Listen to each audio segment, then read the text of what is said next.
you can take another little luster, if I could get it open, and this is Super Pearl, and I'm going to dust my little rose with this. Now you can dry dust these as well as put them with the vodka, so I'm going to dry dust this one. I'm just going to take another little brush. Okay, so I take my little luster and I'm just going to luster dust all around that little rose. And then, so then you can see it gives it just a really soft little pretty glow. Yeah, it's much better live than even on camera. It looks so really you can great. see that's how you do those little roses. And again, like I said, practice. I'm going to show you another one, and I'm going to show you the most common mistake that everybody makes when they do those, because it took me forever to get it right. But you roll it out again, and you flatten it out. And now this is what everybody does. Everybody takes it and they start rolling, and they roll and roll and roll, and they get a spiral. Can you see that? Mm-hmm. You're getting a spiral, and that's because you're rolling it straight on itself. You want to make sure that as you're rolling it, you're turning it out, and I use this finger here to turn it out. So you can see I'm kind of turning it out and making it, forcing it to go a little flatter so that I get that rose petal texture. See? Mm-hmm.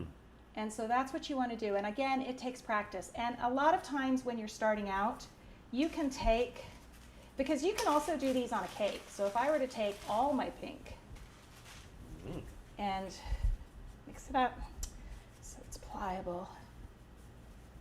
So like most things, it just takes a lot of practice. It just takes practice. All of this takes practice. And what's great about these things is they don't have to be perfect. They're so tiny. And when you see them all together on cupcakes, they look really pretty all together. And nobody's going to go, oh, look, that rose is not perfect, or that little handle is a little bit thicker on this side than on the other side. You know, that's not anything anybody's going to see. They're going to see the whole thing. So sometimes if you want to practice this rose, you can practice it bigger, which is like this. So I'm going to take this and I'm going to just do it bigger. See, and I'm going to bring it around and kind of open it up. And that's just a rolled rose. So you can see it's the same concept. There it is. And it's the same concept, only really, really tiny. So that's just a really simple rolled flower. I'm not even sure if you'd call it a rose. It's just a simple rolled flower. But it's the same concept of that. So if you want to try it bigger and practice it bigger and then start working smaller and smaller and smaller until you get the tiny little rose, that sometimes also helps. Excellent. Mm-hmm. All right, so to put them on the cupcakes, here I have my tray of cupcakes. I've iced them kind of flat because you want to have a platform for your cupcake, for your purses to sit on. Let's show them flat. So, can you show them? Oh yeah. Here. So it's kind of top. flat on the top. Yeah. And now to make a platform, you could take your purse and plop it directly on the cupcake. Okay? Like that. And that's going to work just as well. But I like for it to have a little platform to sit on. So you can take any color fondant and you can roll it out. And I have, this is just a biscuit cutter that I got from a kitchen store, Sur La Table here in San Diego. It has a round side and a, I don't know, ridged side. So you can use either one. I'm going to use the ridged side right now. And I'm going to cut my circle and lift it up.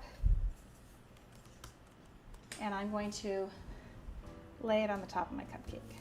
If your buttercream is crusted, you might need to wet the bottom of this because buttercream sometimes crusts, so you need to get it wet to have it stick. So I'm going to put a little water on that, and then it'll go into and it'll stick like that. Mm-hmm. So there I've got my little platform.